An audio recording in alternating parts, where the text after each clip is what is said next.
आपके मन में कभी ना कभी ये सवाल जरूर आया होगा कि भारतीय नोटों में गांधी जी की फोटो कब लगी और क्यों लगी। महात्मा गांधी की ही तस्वीर को नोट में लगाने के लिए क्यों चुना गया। इन तमाम सवालों के जवाब देखिए इस बहुत ही दिलचस्प रिपोर्ट में। कड़ी मेहनत के बाद जो नोट आपके हाथ में आते हैं, उन नोटों पर दिखाई देने वाले गांधी जी पर क्या आपने कभी गौर किया है? क्या मुस्कुराते हुए गांधी जी की ये तस्वीर कोई स्केच है या फिर बनावटी है? आखिर कब से बापू की फोटो नोटों पर छपनी शुरू हुई होगी? ये बातें कई दफा हम सबको चौंकने पर मजबूर कर देती हैं, लेकिन आज हम आपको ये सारी कहानी बताएंगे। सबसे पहले आपको बताते हैं बापू की तस्वीर वाला नोट।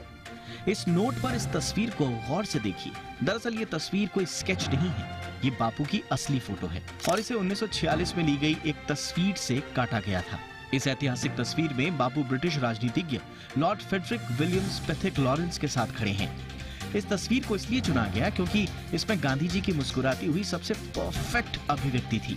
ये फोटो किसने चुनी, इस बारे में कोई विशेष जानकारी तो नहीं है, लेकिन नोटों का डिजाइन करने की जिम्मेदारी आरबीआई के मुद्रा प्रबंधन विभाग की होती है।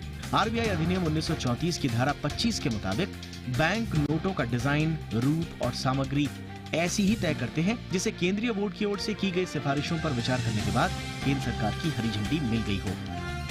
अब जरा ये भी जान लीजिए कि गांधी जी पहली बार भारतीय नोटों पर कब दिखाई दिए। तो ये साल था 1969, जब पहली बार गांधी जी पहली इंडियन करेंसी पर दिखाई दिए। इसे उनकी 100वीं जयंती के उपलक्ष्य में जारी किया गया था।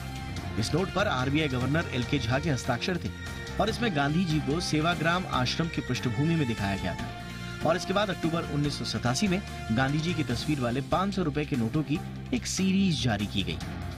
आप ये भी सोच रहे होंगे कि आजादी के बाद से भारत के नोट कैसे रहे होंगे। तो आपको बताएं कि आजादी के बाद भी बैंक नोटों पर ब्रिटिश हुकूमत की छाप छूटी नहीं थी। 15 अगस्त 1947 को स्वतंत्र भारत की घोषणा के कुछ महीनों बाद तक भारतीय नोट पर किंग जॉर्ज की तस्वीरें थी। आरबीआई ने 1949 में 1 रुपए के नोट का अपना नया डिजाइन जारी किया। इसमें किंग जॉर्ज की तस्वीर की जगह सारनाथ में अशोक स्तंभ के शेरों को जगह दी गई। फिर 1950 में भारत गणराज्य के पहले बैंक नोट्स 2, 5, 10 और 100 रुपए के मूल्य वर्ग में जारी हुए। उन सभी पर शेरों का ही वाटरमार्क था। कुछ साल तक बाघ और सांभर, हिरण जैसे जीवों को भी नोटों पर जगह मिलती रही। 1970 के दशक में कृषि प्रयासों को दर्शाती हुई खेती और चाय की पत्तियों की तोड़ाई के चित्र भी दिखे। 1980 के दशक में वैज्ञानिक और तकनीकी प्रगति और भारतीय कला रूपों के प्रतीकों पर जोर दिया गया। इसमें आर्यभट्ट उपग्रह 2 रुपए के नोट पर, 5 रुपए के नोट पर कृषि मशीनीकरण और 20 रुपए के नोट पर कोणार्क चक्र वगैरह दिखाई दिए। और अब जानते हैं कि आखिर बापू की तस्वीर कब नोट पर परमानेंट हो गई। तो हुआ यूं कि 1990 के दशक में आरबीआई ने महसूस किया कि डिजिटल प्रिंटिंग, स्कैनिंग, फोटोग्राफी जैसी हाईटेक युग में नोटों पर पहले से जारी सुरक्षा विशेषताएं शायद अपर्याप्त रह जाएंगी। 1996 में आरबीआई ने अशोक स्तंभ बैंक नोटों को बदलने के लिए एक नई महात्मा गांधी सीरीज लॉन्च की। विंडो सिक्योरिटी थ्रेड, गुप्त छवि और दृष्टिबाधितों के लिए इंटैग्लियो सुविधाओं समेत कई तरह की सुरक्षा विशेषताएं भी इसी के साथ पेश हुई। और तब से ये सुरक्षा व्यवस्थाएं बापू की तस्वीर के साथ नोटों पर परमानेंट हो गई। 2016 में आरबीआई ने महात्मा गांधी नई सीरीज के बैंक नोटों की घोषणा की।